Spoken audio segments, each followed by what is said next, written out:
بسم الله الرحمن الرحيم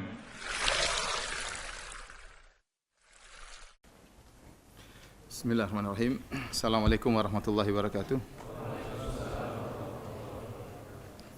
Innal hamdalillah nahmaduhu wa nasta'inuhu wa nastaghfiruhu wa natubu ilaih. Wa na'udzu billahi min syururi anfusina wa min sayyiati a'malina. May yahdihillahu fala mudilla lahu wa may yudlil fala hadiyalah. Wa asyhadu an la ilaha illallah wahdahu la syarikalah. Wa asyhadu anna Muhammadan abduhu wa rasuluhu la nabiyya ba'dah.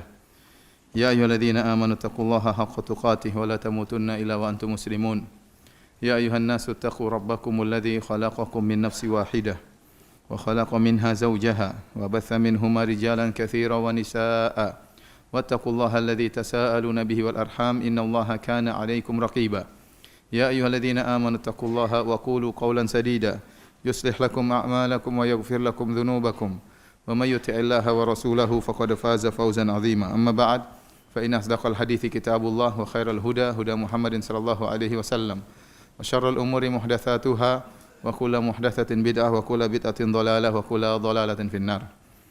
Hadirin dan hadirat yang dirahmati oleh Allah Subhanahu wa taala, alhamdulillah puji dan syukur senantiasa kita panjatkan kepada Rabb kita atas segala limpahan karunia dan kenikmatan yang tiada henti-hentinya Allah berikan kepada kita. Salawat dan salam tercurahkan selalu kepada junjungan kita, suri teladan kita, imam kita, pemberi syafaat kita, Nabi Muhammad sallallahu alaihi wasallam, dan juga kepada keluarganya serta seluruh sahabat beliau tanpa terkecuali. Pada kesempatan kali ini kita akan bahas bab terakhir dari jilid 2 dari kitab tauhid, syarah kitab tauhid yang saya tulis, bab 12, bab minasyirki an-nadhru li ghairillahi ta'ala. Bab di antara kesyirikan adalah bernazar kepada selain Allah Subhanahu wa taala. Dan bahasan ini tidak panjang Maka saya harapkan ikhwan-ikhwan kalau ada pertanyaan-pertanyaan disiapkan berkaitan dengan kajian kita pada kesempatan kali ini atau kajian-kajian sebelumnya atau di luar daripada topik yang kita sampaikan Termasuk kesyirikan adalah bernazar kepada selain Allah Subhanahu wa taala.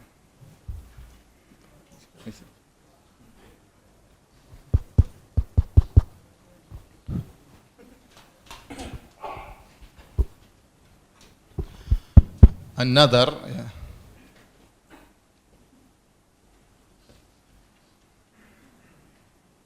secara bahasa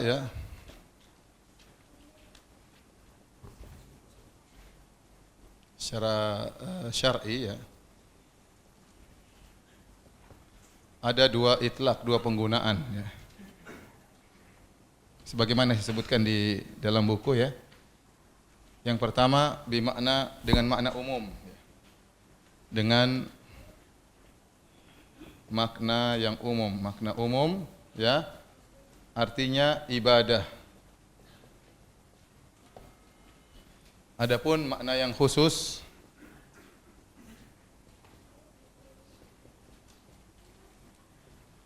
yang merupakan topik pembahasan kita, yaitu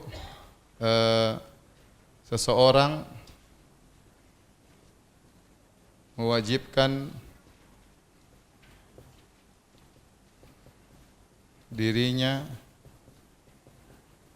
untuk melakukan sesuatu ibadah yang asalnya tidak wajib.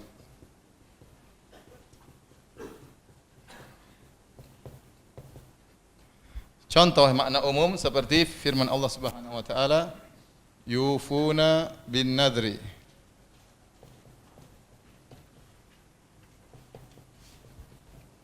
Dalam surat Al-Insan ayat 7 Di sini saya tuliskan situ penjelasan Qatadah. Dia mengatakan yufuna bin nadri, mereka menunaikan nazar mereka. Maksudnya yufuna bil ibadah, yaitu mereka menunaikan, yufuna artinya menunaikan. Nazar sini artinya ibadah mereka. Ibadah mereka. Makanya Qatadah menjelaskan dalam tafsirannya, bima faradallahu alaihim minas salat waz zakat was shaum wal haji wal umrah wa ghairihi minal wajibat, yaitu mereka menunaikan apa yang Allah wajibkan kepada mereka berupa salat, berupa zakat, puasa, haji, umrah dan yang lainnya. Jadi masuk dalam sini semua ibadah seperti haji, salat, ya, umrah, puasa, zakat dan lain-lain.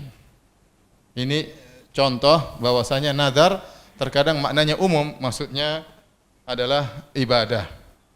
Ya, dan ini juga tafsiran dari Ats-Tsauri dalam surat Al-Hajj, wal yufu nuzur. Dalam ayat yang lain Allah berfirman, wal yufu nuzurahum. Al-Hajj ayat 29. Ditafsirkan oleh Ats-Tsauri, yaitu seorang melaksanakan a'malul hajj. Hendaknya mereka menunaikan nuzur mereka, yaitu menunaikan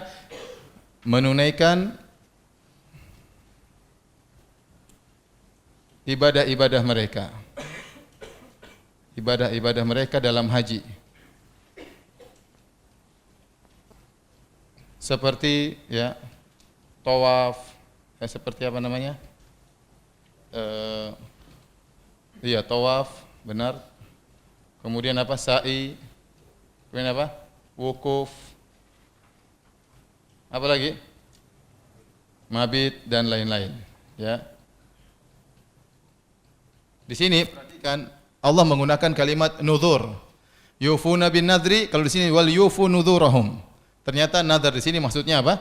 Ibadah. Jadi dalam syariat nazar terkadang artinya ibadah dengan makna umum, terkadang maknanya khusus, yaitu nazar seorang mewajibkan dirinya untuk melakukan suatu ibadah yang asalnya tidak wajib. Contoh, ya, dia tidak wajib puasa 10 hari, tapi dia mengatakan kalau saya berhasil meminang dia, ya, saya akan puasa 10 hari, ya. Kalau saya berhasil poligami, ya, saya akan berpuasa sebulan penuh, ya, misalnya. Asalnya puasa sebulan tidak wajib, ya. Kemudian dia mewajibkan dirinya dengan bernazar. Kalau seorang mengatakan saya bernazar untuk puasa untuk salat 5 waktu, itu nazar atau bukan? Bukan, ya, memang ente tidak usah nazar, memang harus wajib salat 5 waktu. Saya bernazar untuk puasa bulan Ramadan, itu bukan nazar, memang ente harus apa? Wajib puasa bulan Ramadan, ya. Jadi nazar itu asalnya suatu yang tidak wajib, kemudian dia wajibkan. Itu namanya nazar. Nah, makna inilah yang merupakan pokok pembahasan kita. Inilah pokok pembahasan kita.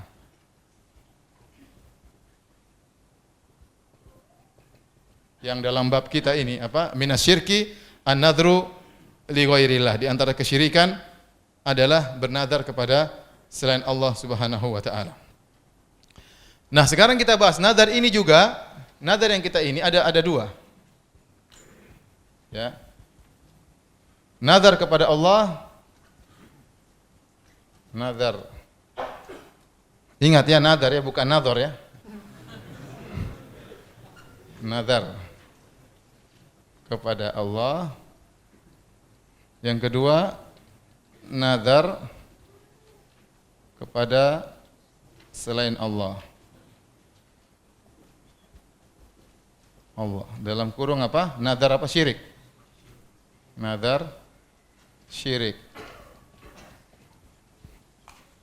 Nah, nazar kepada Allah, ya, dibagi juga menjadi 3.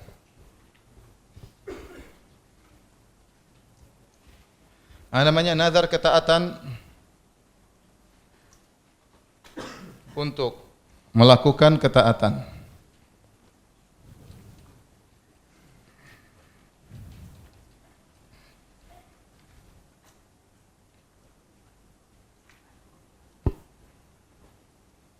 Kemudian nazar maksiat.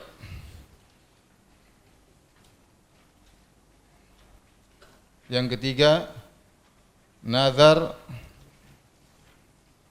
dengan perkara yang ia tidak miliki. yang bukan punya dia, gampangannya apa? Nazar dengan perkara yang bukan miliknya.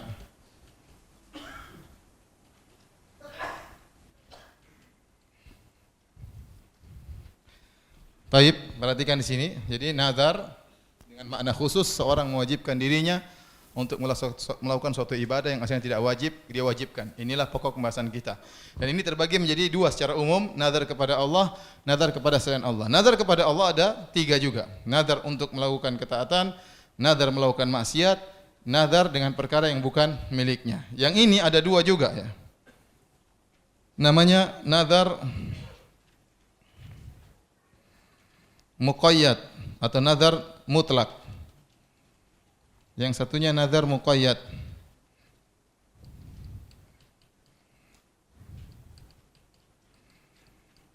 Dalam kurung nazar bersyarat.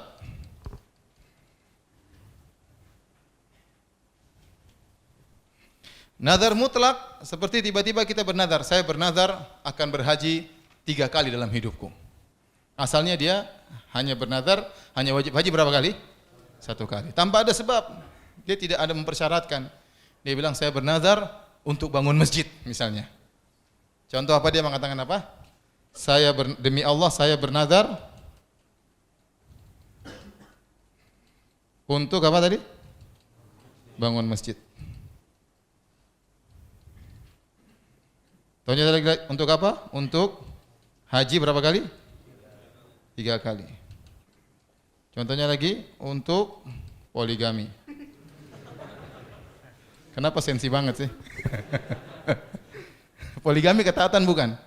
Hah? Yang benar. Kok jawabnya ragu-ragu? Ketaatan bukan? Ketaatan. Saya pingin yang tegas. Poligami ketaatan bukan? Wow, mantap. Coba saya tanya ibu-ibu. Ibu-ibu poligami ketaatan bukan? Enggak kedengaran. Jadi nazar untuk bangun masjid. Tidak wajib bagi dia bangun masjid, tapi dia ingin bangun masjid. Saya bernazar, kadang dia kasih waktu. Saya bernazar dalam 1 tahun saya sudah bangun masjid. Saya bernazar dalam 10 tahun saya berhaji 3 kali. Silakan. Saya bernazar untuk poligami dalam seumur hidup saya. Karena berat yang ketiga. Tapi saya tidak pernah begitu ya, alhamdulillah. Baik, ini nazar ini terpuji. Nazar ini terpuji. Kenapa? Karena dia mewajibkan dirinya untuk melakukan ibadah yang tidak wajib baginya. Ini tidak jadi masalah. Ini nazar apa? Ibadah.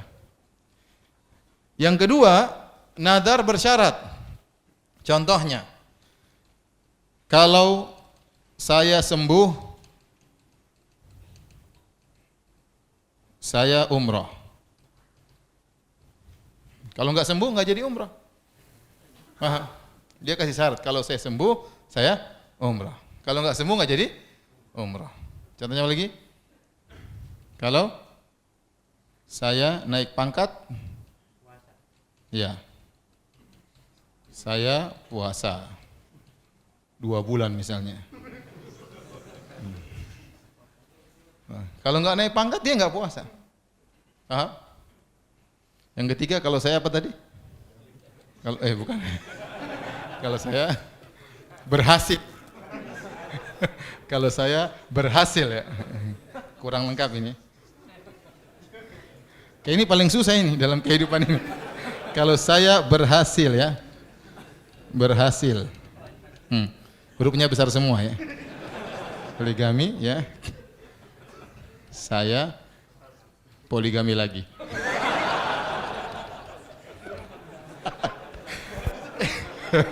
Boleh atau tidak? Boleh.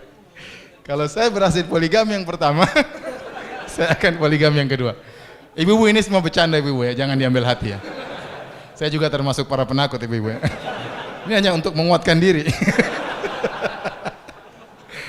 Baik, paham ya? Ini namanya nazar muqayyad. Kalau tidak syaratnya tidak terpenuhi, dia tidak melakukan. Dia tidak melakukan. Nazar ini hukumnya makruh. Membuat nazar tersebut hukumnya makruh. Saya sebutkan dalil-dalilnya. Rasulullah SAW bersabda, ya, dalam hadis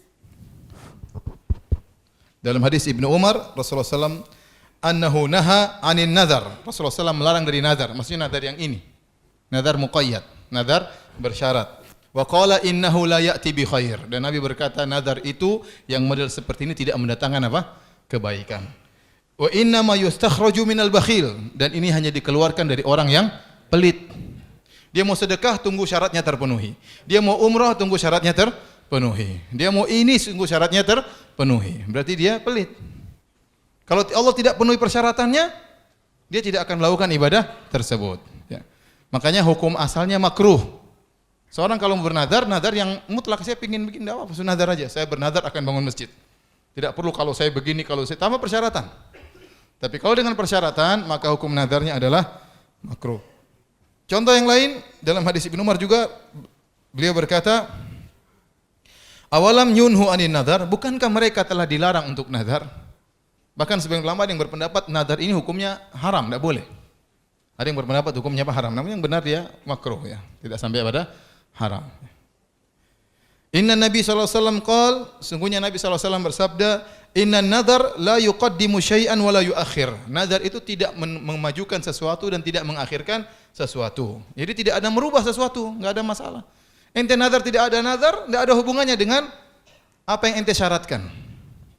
Kalau dia mengatakan kalau saya naik pangkat saya akan berpuasa 2 bulan. Ente nadhar enggak nadhar, naik tidak ada hubungannya dengan naik pangkat. Bukan berarti nadhar ente yang menjadikan Anda akhirnya naik pangkat. Nadhar itu tidak merubah sesuatu, kata Nabi SAW. La yuqaddim syai'an wa la yuakhir. Tidak memajukan sesuatu, tidak mundurkan sesuatu. Artinya nadhar itu tidak ada pengaruhnya dengan kesembuhanmu. Nadhar itu tidak ada pengaruhnya dengan naik pangkatmu. Nadhar itu tidak ada pengaruhnya dengan poligamimu. Enggak ada. Enggak ada hubungannya. Anda bernadhar sama seperti tidak bernadhar, enggak ada hubungannya. Makanya kata Nabi, inna nadhar la yuqaddimu syai'an wa la yuakhir. Nadhar itu tidak memajukan sesuatu dan tidak mundurkan sesuatu. Wa inna ma yustakhraju bin nadhar minal bakhil.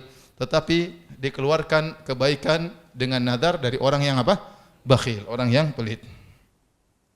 Dalam hadis Abu Hurairah, Nabi SAW bersabda, la tanziru, janganlah kalian bernadar. Datang larangan-larangan. Ini sebagian ulama mengatakan hukumnya haram. Tidak boleh ente bernadar begini, tidak usah.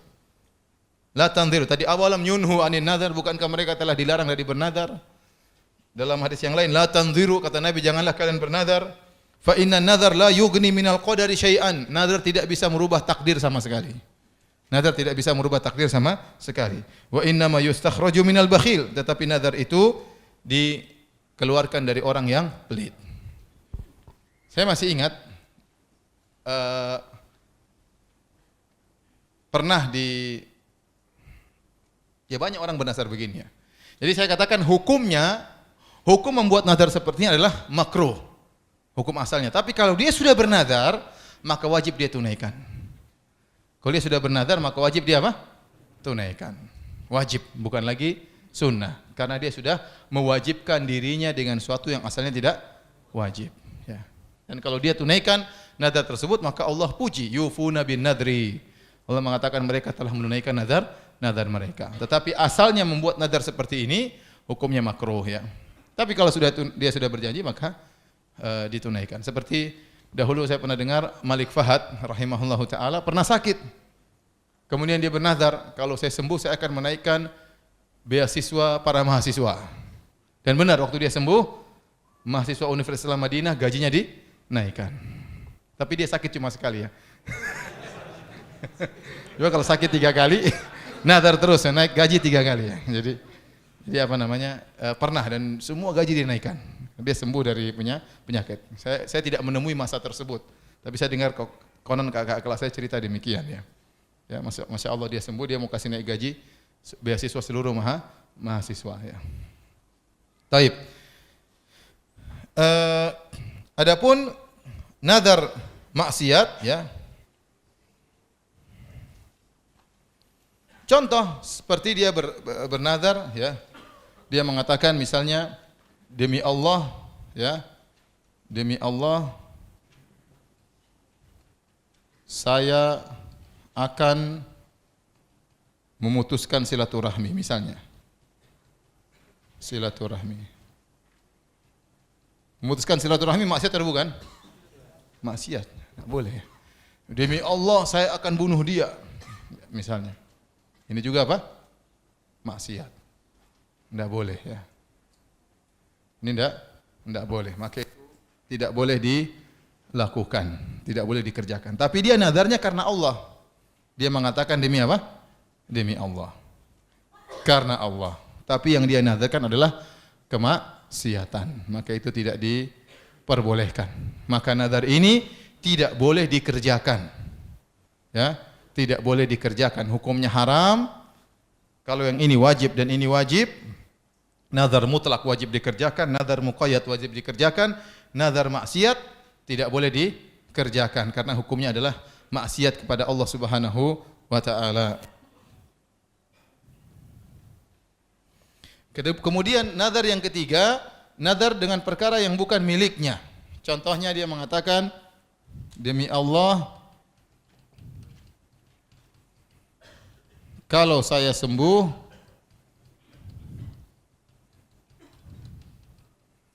saya akan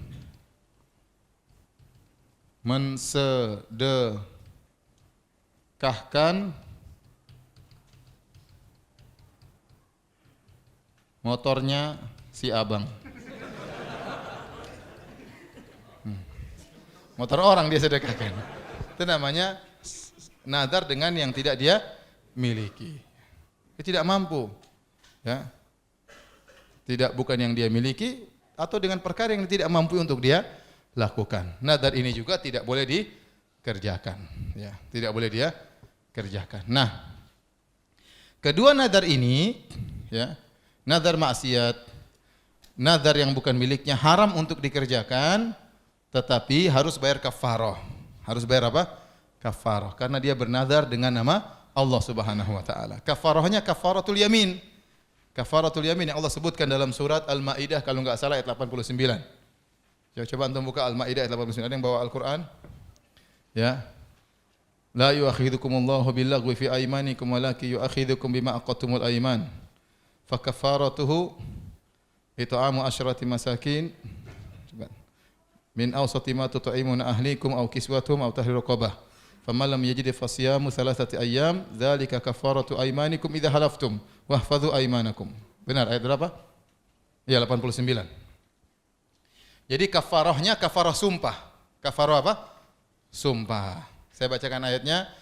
La yu'akhidhukumullahu billaghwi fi aymanikum. Allah tidak menghukum kalian dengan lagu minal yamin. Lagu minal yamin itu sekedar ngomong tapi tidak ada maksudnya. Dan ini banyak orang Arab. Wallah, wallah demi Allah. Mereka sering ngomong itu menekankan tapi mereka tidak bermaksud untuk apa? Bersumpah. Jadi terbawa dalam omongan mereka. Saya pun kalau ngomong dengan mereka, saya sering terbawa. Saya bilang wallahi, wallahi padahal maksud saya bukan bersumpah, tapi terbawa dalam omongan. Itu biasa. Orang Arab sampai sekarang demikian. Suka lagu minal yamin. Bilang demi Allah tapi maksudnya bukan sumpah, hanya sekedar apa?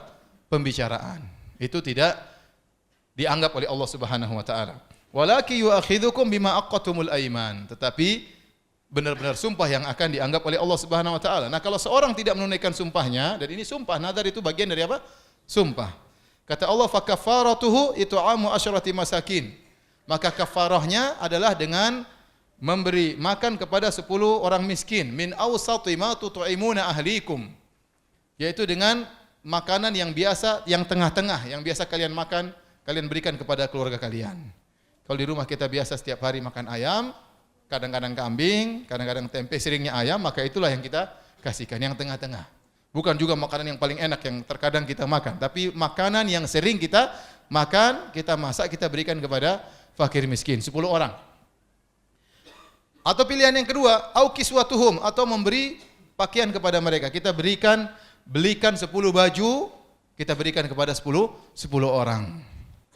Baju yang wajar ya, untuk kita berikan kepada mereka. Au tahriru raqabah, atau membebaskan seorang budak, dan ini tidak mungkin sekarang. Enggak ada budak yang mau kita bebaskan. Enggak ada budak yang mau kita beli untuk kita bebaskan. Jadi tinggal 2 pilihan zaman sekarang. Barang siapa yang bernazar atau bersumpah tidak bisa dia tunaikan sumpahnya, maka dia harus bayar kafarah dengan satu di antara 2 pilihan. Memberi makan kepada 10 fakir miskin dengan makanan yang sedang yang biasa kita makan, atau memberi 10 pakaian kepada 10 orang. Ustaz, saya tidak punya uang untuk beri makan kepada mereka. Saya tidak punya uang untuk beli baju kepada mereka. Kata Allah Subhanahu wa taala, "Faman lam yajid fasiyamu thalathati ayyam." Barang siapa yang tidak mendapatkan untuk memberikan makanan 10 orang atau membelikan pakaian untuk 10 orang miskin, maka dia berpuasa 3 hari. Tidak boleh kemudian dia 3 hari dulu, saya mau puasa 3 hari. Ente punya duit, ente harus belikan makanan. Kalau ente enggak punya duit, kalau anda enggak punya duit, anda enggak bisa beli makanan, tidak bisa belikan pakaian, baru anda boleh puasa 3 hari. Itulah kafarah dari sumpah. Dan itulah kafarah daripada nadar, ya. Karena Nabi sallallahu alaihi wasallam menyatakan wa kafaratuhu kafaratul yamin, ya. Innaman nadharu yamin, kata Nabi sallallahu alaihi wasallam, sungguhnya nadar itu sumpah. Kafaratuha kafaratu yamin, maka kafarahnya adalah kafarah sumpah.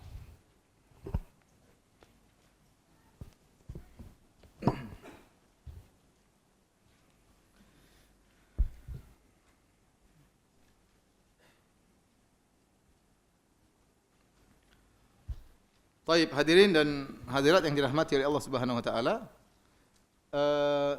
Tinggal nazar yang kedua.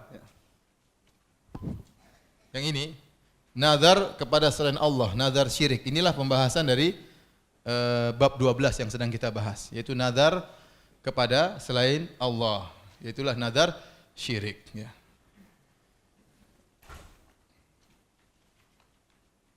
Nazar syirik. Nazar syirik ini tidak ada kafarahnya. Tidak boleh ditunaikan.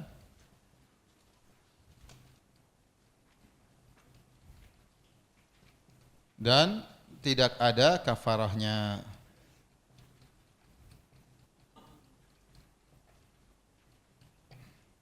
Tidak boleh ditunaikan dan tidak ada kafarahnya.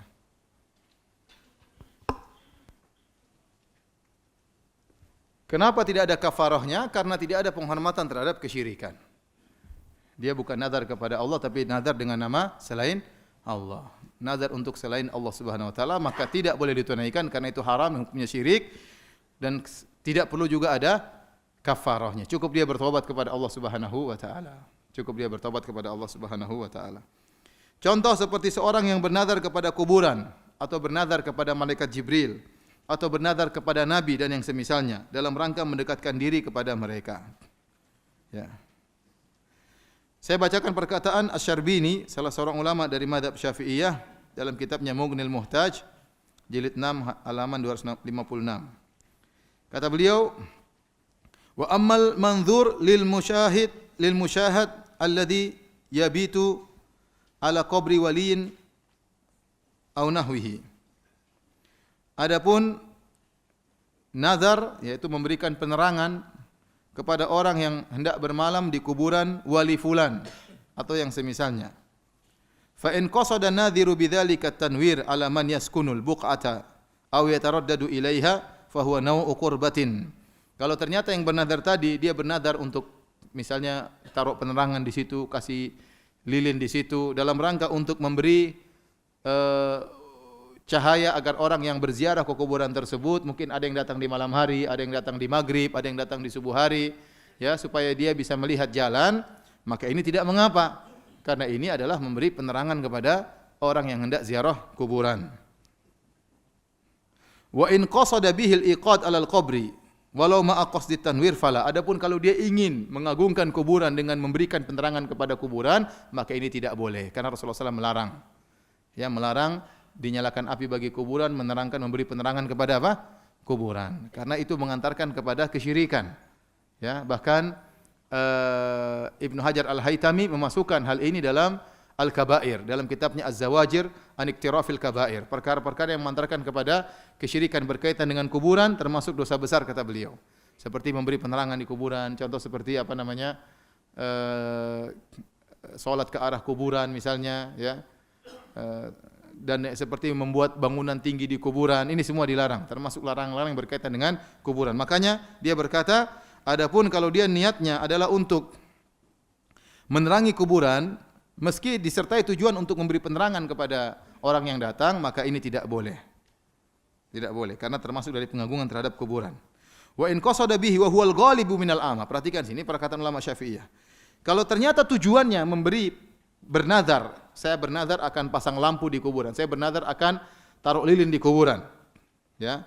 Dan ini adalah tujuan yang mendominasi orang-orang umum. Kebanyakan orang umum tujuannya seperti ini tatkala mereka bernazar memberi penerangan di kuburan. Apa tujuan mereka?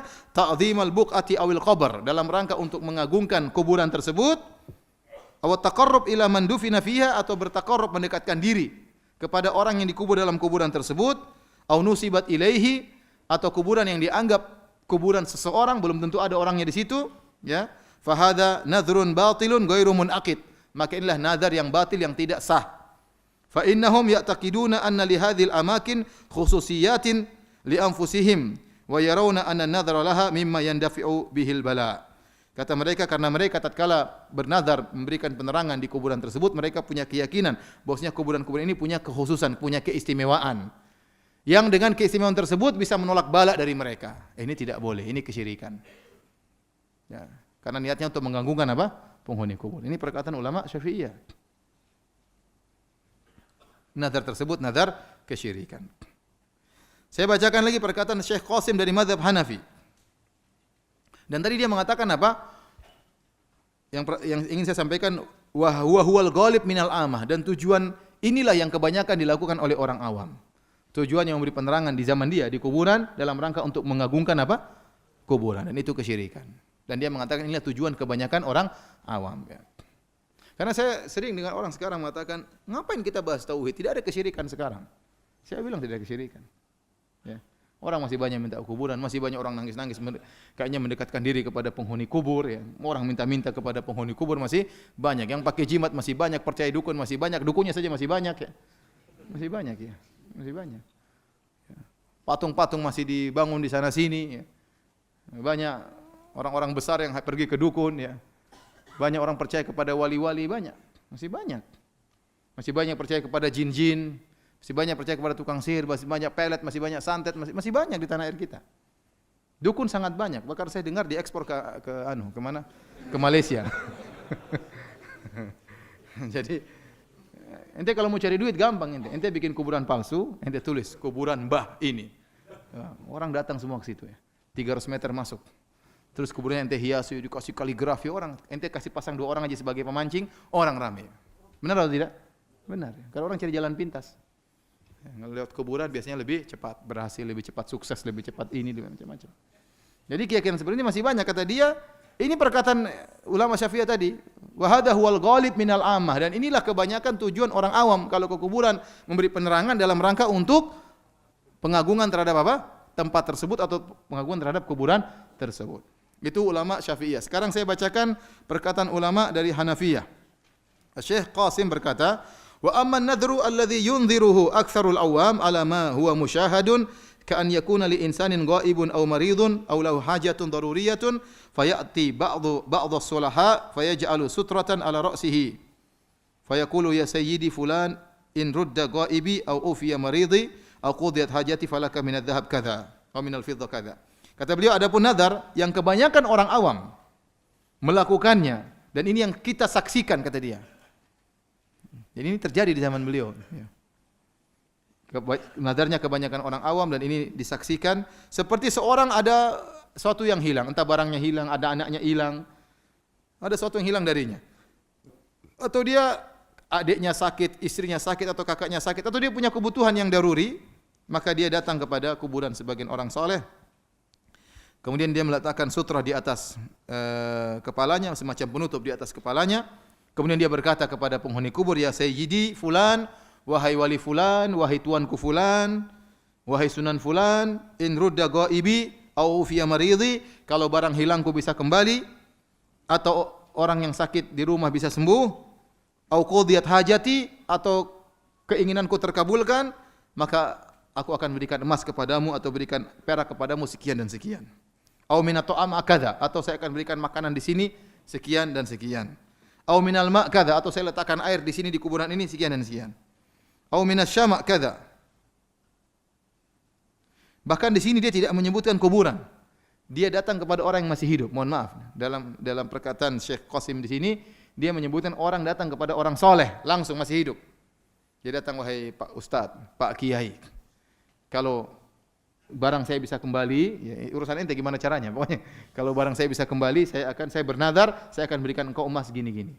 Saya akan berikan engkau perak, saya akan berikan engkau makanan begini-begini. Atau saya berikan kepada engkau lilin sekian dan sekian. Atau zait, minyak. Ya, ini perkara-perkara dulu sangat penting ya. Zait, minyak.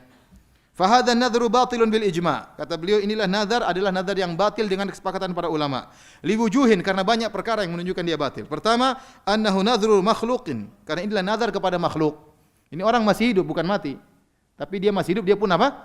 Makhluk. Tidak boleh. Ngapain dia datang kepada wali yang masih hidup, kepada ustadz? Ustadz, kalau barang saya hilang kembali, saya akan kasih emas. Kenapa? Kenapa nadhar sama dia? Wa nadharu lil makhluk la yajuz, dan nazar kepada makhluk tidak boleh. Li'annahu ibadatun, karena nazar adalah ibadah. Jadi dia bilang nazar itu apa? Ibadah. Ibadah kepada makhluk tidak boleh. Wal ibadah la takunu lil makhluk, dan ibadah tidak boleh kepada makhluk. Saya sengaja menukil bukan perkataan ulama, bukan Syekh Abdul Wahab. Saya nukil perkataan ulama mazhab. Agar Anda tahu ini bukan perkara yang baru, tapi ini ada dalam buku-buku apa? Fikih mazhab. Tadi mazhab Syafi'i, sekarang mazhab apa? Hanafi. Ya. Wa minha annal mandhura lahu mayyitun wal mayyitu la yamliku minha. Oh, dia sebutkan di sini maksudnya bukan orang hidup tapi orang mati yang dia datangi ya. Saya mohon maaf, saya salah lagi ya. Yang dia datang kepada mayat, sama seperti perkataan Syirbini tadi. Datang kepada orang soleh yang mayat, kemudian dia bernazar, kalau barang saya berhasil kembali, saya akan berikan engkau emas sekian dan sekian. Yang kedua, karena orang soleh yang dia datangi adalah mayat. Wal mayyitu la yamliku, dan mayat tidak bisa berbuat apa-apa. Wa in dhanna anna al mayyita yatasarrafu fil umur dunallah wa i'tiqadu dzalika kufrun. Kalau dia meyakini, jadi mayat tidak bisa apa-apa, tapi dia punya keyakinan mayat ini mayat wali, mayat sunan, mayat ustad, mayat kiai, dia bisa melakukan sesuatu. Kata Syekh Qasim, ini kekufuran. Meyakini mayat ini bisa macam-macam, itu apa? Kekufuran. Kira-kira orang-orang pergi ke kuburan, dia punya keyakinan tersebut atau tidak? Ada keyakinan seperti itu. Ya. Kalau enggak ada, ngapain dia minta kepada mayat-mayat tersebut? Bahkan sebagian orang menyangka orang sudah meninggal semakin hebat daripada sebelum meninggal. Semakin bisa berbuat, semakin bisa bertindak. Dan ini benar-benar ketololan. Ya, benar, kebodohan. Ya, bagaimana seorang sudah meninggal, malah ente meyakini lebih hebat? Nabi yang mengatakan, idza mata ibnu Adam inqata amaluhu. Kalau anak Adam sudah meninggal, terputus amalannya. Kecuali sedekah jariyah, kecuali ilmu bermanfaat, kecuali anak soleh yang mendoakannya. Dia butuh didoain karena dia sudah enggak bisa lagi. Dia sudah meninggal, amalnya terputus, di antara doanya pun terputus. Harus ada orang lain yang mendoakannya, anak soleh yang mendoakannya. Ya. Orang kalau sudah meninggal dunia, dia tidak bisa mandi, maka kita yang mandikan. Dia tidak bisa solat, maka kita yang solatkan. Dia tidak bisa pakai baju, maka kita yang kafankan. Dia tidak bisa masuk dalam liang lahat ke rumahnya, kita yang masukkan. Maka aneh kalau ada orang, dia yang mandikan mayat tersebut, dia yang solatkan mayat tersebut, dia yang pakaikan kafan kepada mayat tersebut, dia yang antar ke kuburan, setelah mayat di kuburan kemudian dia minta sama penghuni kubur tadi. Aneh. Ya. Mbah, ya. Loh, kamu tadi yang mandiin saya, kamu gimana sih? Ya. Aneh ya. Aneh. Ya. Nah, kalau mayatnya masih hidup, ya mungkin kita minta tolong. Sudah mati, namanya mayat. Ini dalam kitab Al-Bahr Ra'iq Syarh Kanz Ad-Daqa'iq. Jilid 2 halaman 230 sampai 321. Ibnu Katsir rahimahullah. Ma'ruf kan Ibnu Katsir, pemilik tafsir Ibnu Katsir. Ya. Dalam kitabnya Al-Bidayah wa Nihayah. Al-Bidayah wa Nihayah itu kitab tentang sejarah tahun sekian sampai abad ke-8 zamannya dia. Dia sebutkan dari awal, dari Nabi Adam, dari terus sampai sahabat, terus sampai ke zaman beliau. Semua sejarah-sejarah dia catat. Maka dia menceritakan tentang peristiwa yang terjadi pada tahun 704. 704 yaitu di masa hidupnya Syekhul Islam Ibnu Taimiyah rahimahullah taala. Ibnu Katsir ini termasuk ya banyak belajar dari siapa? Ibnu Taimiyah. Ibnu Taimiyah mazhab Hambali, Ibnu Katsir mazhab apa? Syafi'i. Makanya saya katakan tafsir yang termasuk tafsir yang terbaik adalah tafsir apa? Ibnu Katsir ya. Karena kalau ada yang batil-batil dia bantah dalam tafsir tersebut ya. Ada sanad-sanad yang dhaif dia bantah, pemahaman yang salah dia bantah. Seperti dalam peristiwa ini dia mengatakan pada tahun 704 Hijriah, raha Syekhu Taqiyuddin Ibnu Taimiyah ila Masjid Naranj. Suatu hari Ibnu Taimiyah pergi ke Masjid Naranj. Wa amara ashabahu wa ma'ahum hajjarun biqati sakhratin kanat hunaka. Maka dia datang dengan teman-temannya, kemudian mereka membawa tukang batu, maka mereka perintahkan untuk menghancurkan batu yang ada di sana. Binahrin Qalut, di suatu sungai namanya Sungai Qalut, ya. Yang batu tersebut tuzar wa yundharu laha, kata Ibnu Katsir. Batu tersebut diziarahi. Orang ziarah batu, ya. Ada orang ziarah kubur, ya. Ada orang ziarah ini, ada orang ziarah apa? Batu, ya. Seperti kalau di Pandeglang batu Quran. Orang ziarah batu apa? Batu Quran. Saya sudah pernah cerita tentang batu Quran, ya? Sudah kan? Ya, ini batu Quran. Mereka ke sana. Ya, mereka tawaf sana 7 kali, mereka menyatakan kalau berdoa bisa dikabulkan. Itu namanya batu diziarahi. Sama seperti batu ini. Tuzar wa yundharu laha, diziarahi dan di orang bernazar ke situ. Faqata'aha, maka Ibnu Taimiyah pun memotong batu tersebut. Wa arahal muslimina minha. Akhirnya dia membuat kaum muslimin istirahat lepas dari batu tersebut. Wa minasyirki biha, dan dari kesyirikan yang berkaitan dengan apa? Batu tersebut. Fa azaha 'anil muslimin syubhatan kana syarruha 'aziman. Maka dia pun menghilangkan, Ibnu Taimiyah menghilangkan syubhat dari kaum muslimin yang keburukannya sangat besar, yaitu syubhat syirik tersebut, ya. Meyakini batu ini, ini syubhat. Dihilangkan oleh Ibnu Taimiyah rahimahullah taala. Jadi perhatikan di sini Ibnu Katsir menamakan nazar kepada batu dengan nazar apa? Syirik. Karena orang punya keyakinan terhadap batu tersebut. Ini kesyirikan, punya keyakinan terhadap batu tersebut. Apa bedanya orang musyrikin di zaman jahiliyah? Wa bihadza wa amsalihi hasaduh. Kata Ibnu Katsir, gara-gara Ibnu Taimiyah yang seperti ini, akhirnya nekat seperti itu, banyak orang yang hasad kepada dia. Banyak orang hasad kepada Ibnu Taimiyah. Wa abrazulahul adawah, sehingga mereka menampakkan permusuhan kepada Ibnu Taimiyah, ya. Subhanallah, dia berjuang menghilangkan kesyirikan, banyak orang yang hasad kepada beliau rahimahullahu ta'ala.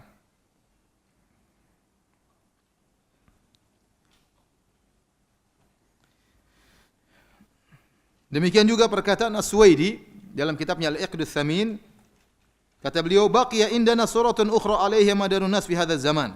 Tersisa pada kita satu bentuk yang banyak orang melakukannya di zaman sekarang ini.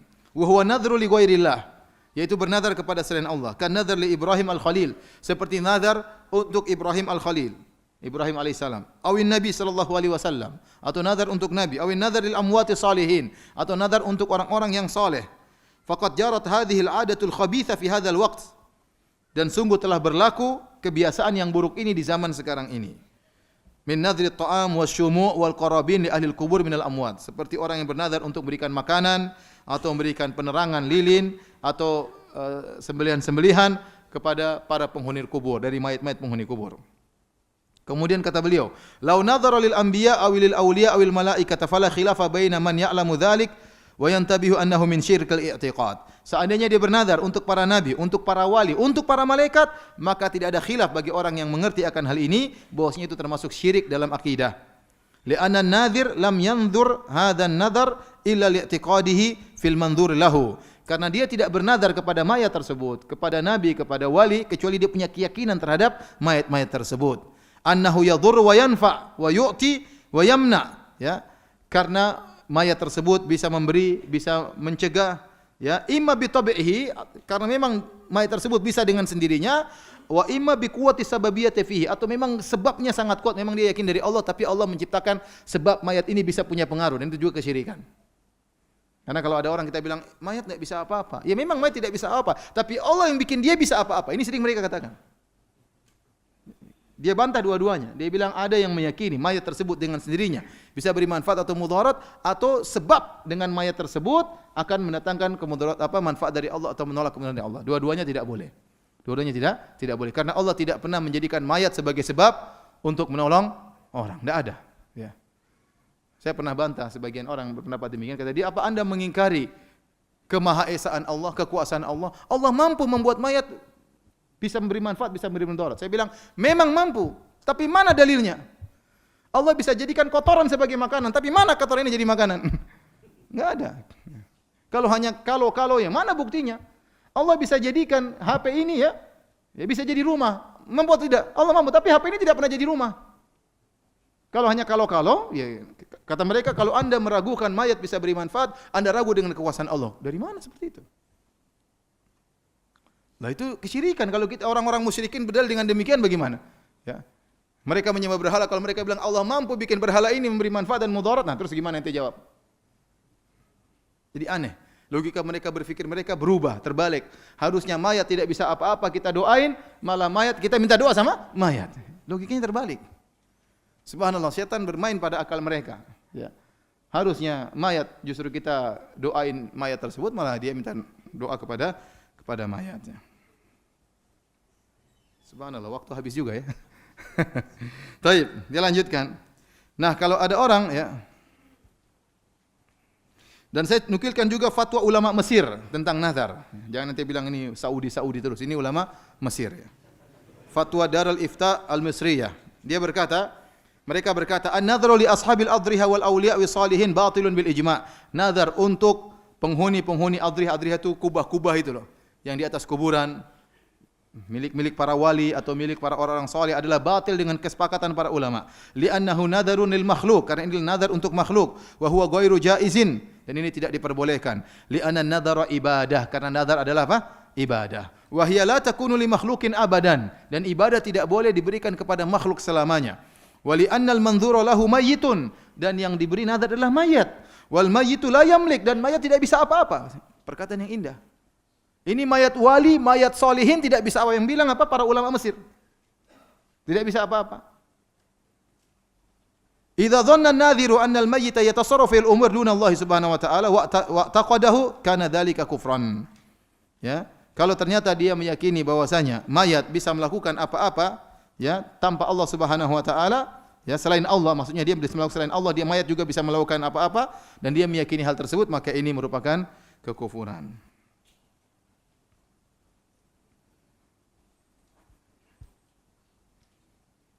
Baik, hadirin Allah Subhanahu wa taala. Jadi ini aneh. Jadi Ibnu Taimiyah menjelaskan, Anda bernadar karena Allah saja. Anda bilang kalau demi Allah ya Allah, kalau saya sehat dari penyakit saya, sembuh dari penyakit saya akan bersedekah 100 juta misalnya. Ini nazar karena Allah. Nazar untuk beribadah kepada Allah, itu pun tidak punya pengaruh, kata Nabi tadi. Nazar tidak bisa memajukan dan tidak bisa memundurkan. Nazar tidak punya pengaruh dengan apa? Takdir. Oleh kalau nazar karena Allah saja tidak punya pengaruh, apalagi nazar kepada apa? Mayat. Paham? Kalau kita nazar kepada Allah saja tidak ada pengaruhnya, kata Nabi sallallahu alaihi wasallam, apalagi nazar kepada mayat, kepada sunan, kepada wali yang sudah mati, ya. Yang kepada Allah yang maha hidup, yang maha kuasa atas segala sesuatu, nazar kamu tidak ada pengaruhnya.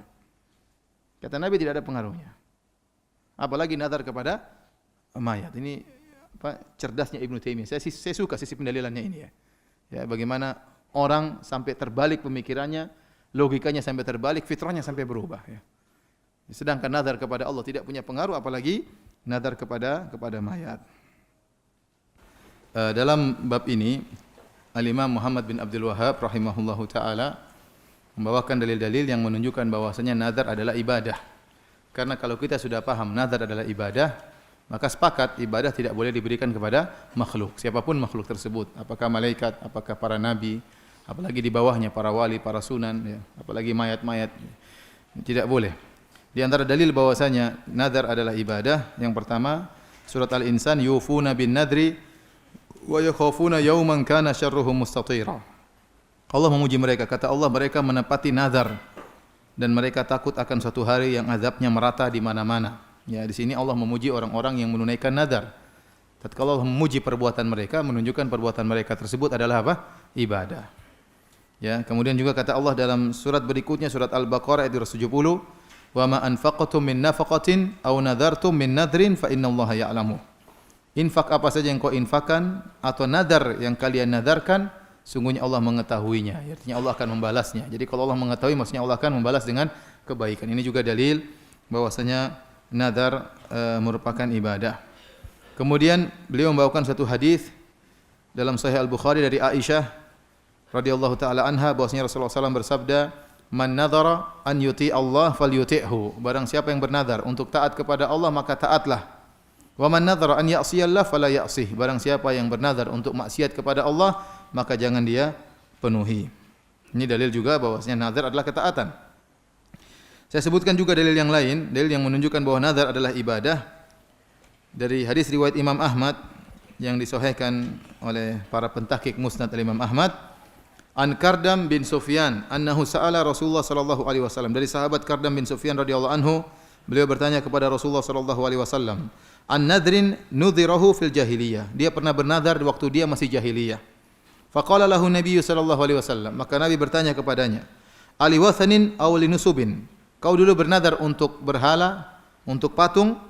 Qala la, dulu saya waktu zaman jahiliyah saya bernadar bukan untuk patung, tapi nadar saya kali ini walakin lillahi tabaraka wa taala, tapi saya bernadar untuk Allah Subhanahu wa taala. Maka kata Nabi sallallahu alaihi wasallam, fa aufi lillahi tabaraka wa taala ma ja'alta lahu, maka penuhilah nadarmu kepada Allah Subhanahu wa taala. Inhar ala buwanah wa aufi binadrik, sembelihlah di buwanah dan tunaikanlah nadarmu. Ini dalil bahwasanya nadar ya antara dua, untuk Allah atau untuk selain Allah. Menunjukkan dalil nadar adalah ibadah. Demikian juga dalam hadis yang lain riwayat Ahmad juga dan riwayat Abu Daud dihasankan oleh Syekh Albani rahimahullahu taala, Rasulullah SAW pernah bersabda, innaman nadhru mabtughiya bihi wajhullahi azza wa jalla, sungguhnya nadar itu apa yang diharapkan untuk mencari wajah Allah. Nadar itu harus ikhlas kepada Allah Subhanahu wa taala. Orang bernadar pun tidak boleh sombong, tidak boleh angkuh, hati-hati. Bahkan nadar muqayyad, kalau saya sehat saya akan begini, kalau saya lulus saya akan begini. Tidak boleh juga dia pamer-pamer, oh saya bernadar, saya pernah gini, tidak boleh. Nadar harus juga ikhlas kepada Allah Subhanahu wa taala ya. Dia ucapkan tapi dia ikhlas kepada Allah, bukan untuk pamer, bukan untuk riya. Dengan demikian kita selesai dari syarah kitab tauhid jilid kedua. Adapun jilid ketiganya belum satu huruf pun saya tulis ya. Jadi nanti pertemuan berikutnya kita pakai matan saja. Saya akan syarah, enggak tahu saya ada waktu atau tidak untuk saya tulis. Sementara belum ada waktu ya. Allah taala alam ya. Kalau ada yang bertanya saya persilahkan.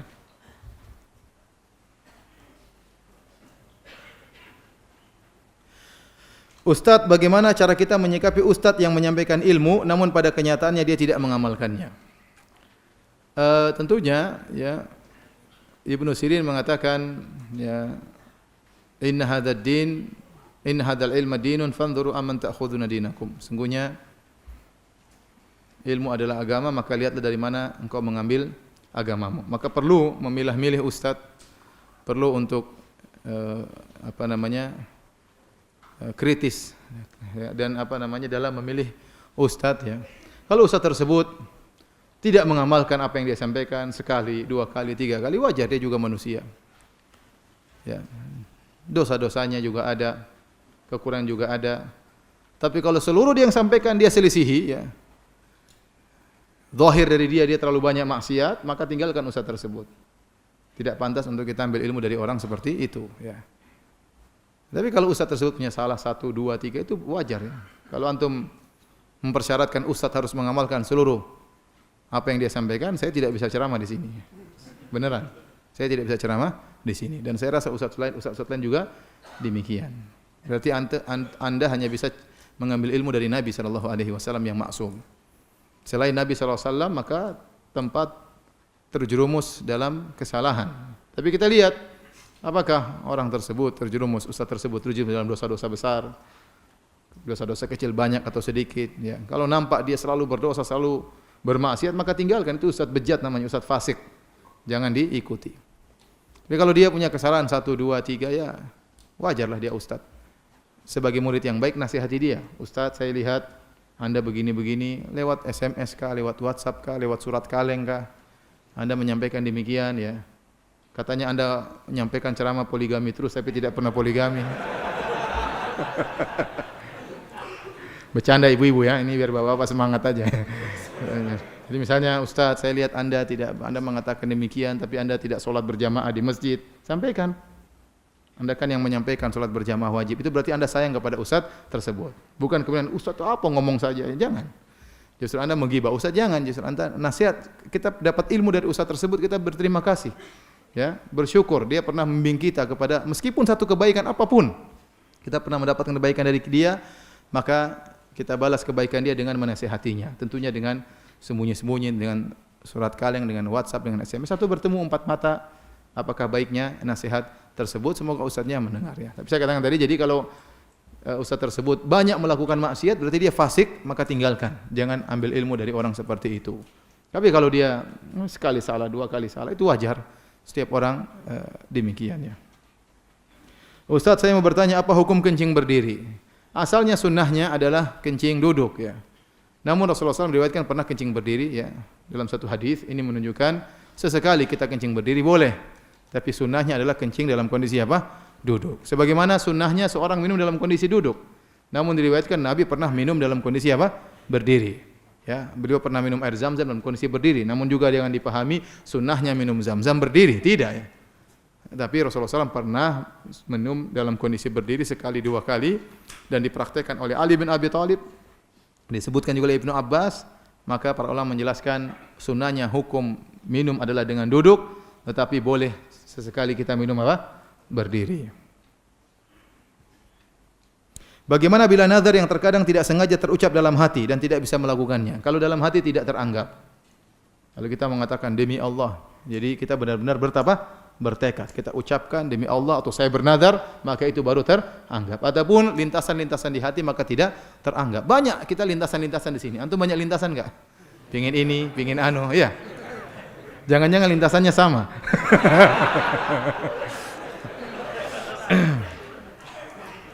Jadi yang jadi patokan yang apa yang dibicarakan, diucapkan, ya, adapun yang hanya terlintas maka itu bukan apa? Bukan patokan.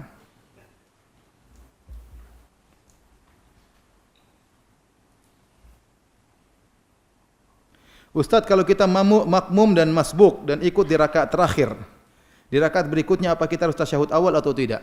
Kita dapat rakaat berapapun, misalnya kita dapat 2 rakaat terakhir, maka kita lanjutkan. Jadi 2 rakaat terakhir itu bagi kita 2 rakaat pertama dan kedua. Maka kita tinggal lanjutkan rakaat ke-3. Kalau kita dapat imam rakaat terakhir, berarti kita bangun kita rakaat ke-2 dan dalam rakaat kedua ada apa? Tasyahud awal. Paham? Caranya mudah seperti itu ya.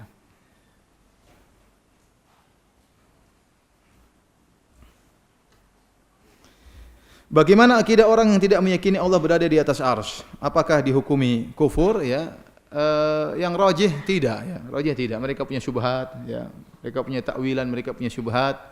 Ya, kita bilang mereka menyimpang ya. Dan kita ingin ya meninggal dunia ya di atas akidah yang benar kepada Allah Subhanahu wa taala ya. Saya ada nukilan sebagian salaf waktu dia bertemu dengan temannya akan meninggal dunia, maka dia talkinkan. Dia mengatakan innallaha 'alal arsy istawa. Dia bisikan kepada temannya akan meninggal tersebut, yakinlah bahwasanya Allah beristiwa di atas apa? Arsy. Agar dia meninggal bertemu dengan Allah di atas akidah yang benar. Orang banyak terkena syubhat zaman sekarang.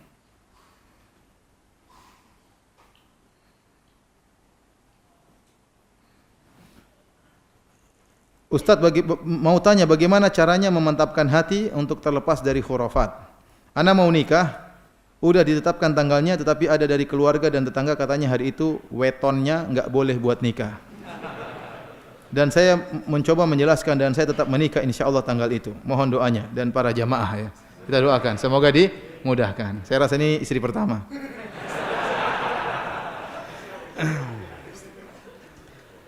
Jadi cuek bebek, kalau ada terjadi itu sudah takdir ya. Jadi jangan, setan akan bisik-bisik, jangan benar. Kalaupun terjadi itu sudah apa?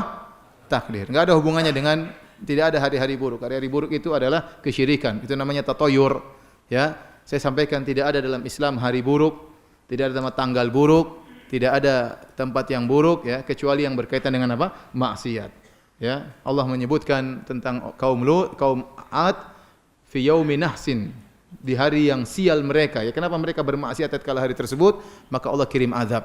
Kapan kita mendapat kesialan? Kalau kita bermaksiat kepada Allah Subhanahu wa taala. Adapun hari-hari tidak ada kaitan dengan kemaksiatan, tempat tidak ada kaitan dengan maksiat, kecuali tempat maksiat itu mungkin bisa mendatangkan kesialan.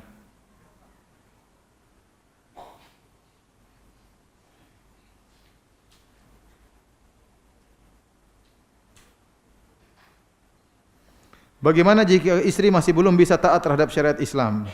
Misalnya, saya berjanggut ketika tertidur digunting janggut saya.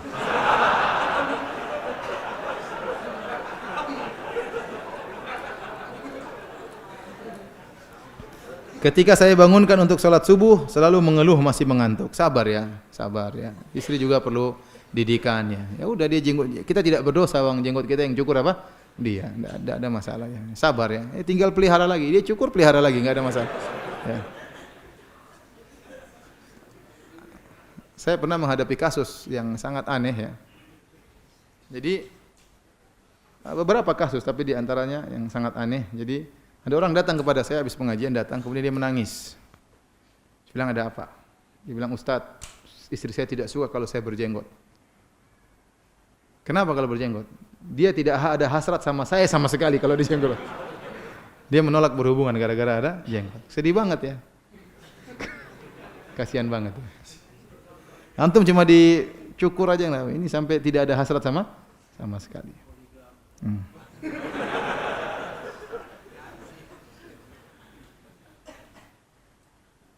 Apakah betul Ustadz kitab yang ditulis oleh Sulaiman bin Abdul Wahab, adik Muhammad bin Abdul Wahab, berisi menolak ajaran Syekh Muhammad bin Abdul Wahab karena sesat? Saya tidak tahu kitab tersebut.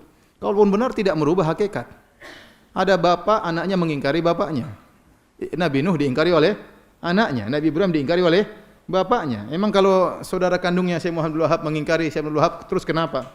Apakah berarti Syekh Muhammad bin Abdul Wahab di atas kebatilan, saudaranya di atas kebenaran? Kan tidak. Paham? Jadi ini pendalilan yang aneh. Terus kenapa kalau om-omnya juga tulis dia sesat? Apa salahnya? Apa urusannya? Iya. Apa urusannya? Kita lihat dalil. Ya. Dan alhamdulillah buah dakwah Syekh Muhammad bin Wahab jelas berdiri negara Arab Saudi. Makanya saya sering sampaikan Syekh Muhammad bin Wahab di mata orang Saudi seperti tuanku Imam Bonjol, pahlawan. Ya karena dengan berkat dia, dengan izin Allah Subhanahu wa taala berdiri kerajaan Arab Saudi yang sekarang masih eksis menegakkan syariat Islam dengan kekurangan yang ada ya.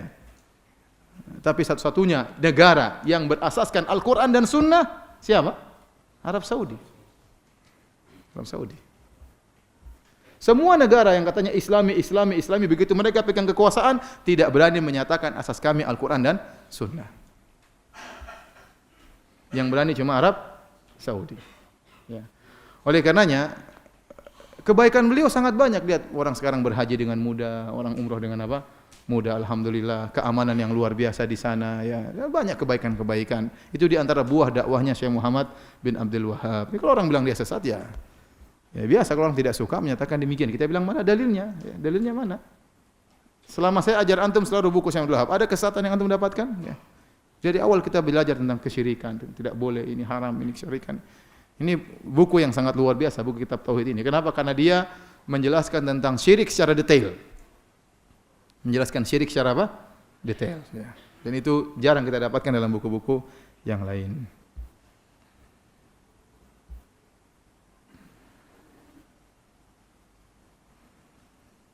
Ada jemaah yang mengatakan kita tidak boleh mendengar murotal Syekh Musyari dengan alasan dia berakidah sufi.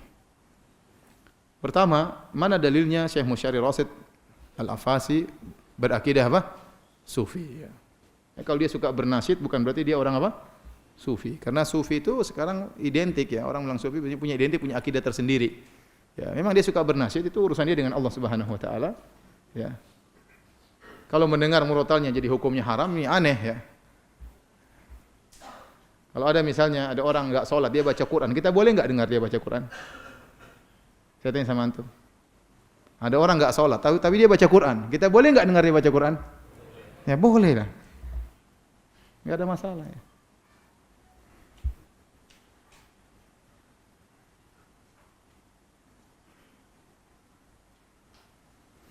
Ustadz tadi sebelum berangkat ana bernadar. Kalau ana naik pangkat ana mau cukur botak. Setelah sekarang tahu bahwa itu bernadar muqayyad karena ana belum tahu sebelumnya, bagaimana menurut Ustaz? Apa harus ditunaikan atau tidak? Ya udah tunaikan saja, tinggal botak ya. Itu bukan nadar ibadah tapi sekedar apa? Perkara yang mubah. Sama seperti saya bernadar, kalau saya naik pangkat saya mau makan bakso 2 piring. Nah, sama, itu bukan ibadah tertentu, paham? Ya. Ya tinggal botak aja, enggak ada masalah.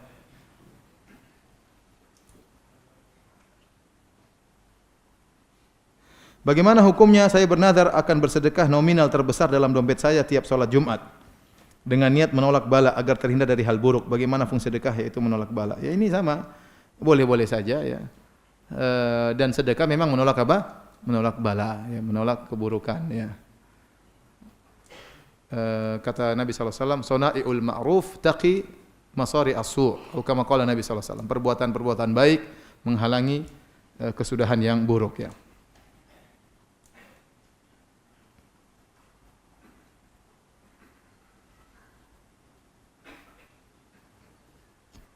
Kalau kita sedang salat dan posisi kita menjadi makmum, lalu imam terlihat auratnya di bagian belakang, gimana salat kita? Wallahu alam, saya enggak tahu.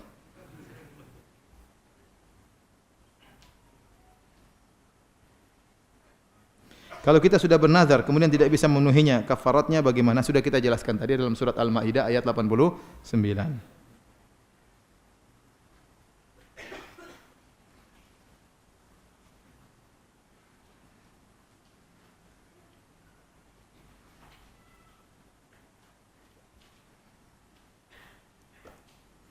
Ustaz, saya mau bertanya, bagaimana hukumnya jika bernazar saat dalam kondisi tidak luar kesadaran, emosi? Apakah harus tetap dilakukan? Ya. Kalau emosinya masih dalam ruang sadar, kalau dalam kondisi sangat tidak sadar, ya, tidak ingat apa yang dia ucapkan, kemarahan yang benar-benar memuncak, yang dia tidak tahu apa yang dia ucapkan, maka ini tidak teranggap. Tapi kalau dia emosi masih wajar, masih bisa dia kendalikan, mengkontrol perkataannya, kemudian dia bernazar, maka nazarnya tetap jadi. Apa bedanya kufur dengan kafir? Kufur itu perbuatannya, kafir pelakunya. Syirik dengan musyrik sama. Syirik dengan apa? Musyrik. Kufur dengan kafir.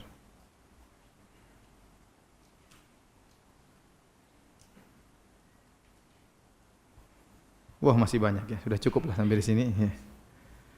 Demikian saja kajian kita pada kesempatan kali ini. Insyaallah kita bertemu lagi dalam kesempatan yang lain. Insyaallah pekan depan ya masih ada kajian. Demikian subhanakallah bihamdik asyhadu alla ilaha illa anta astaghfiruka wa atubu ilaik. Assalamualaikum warahmatullahi wabarakatuh.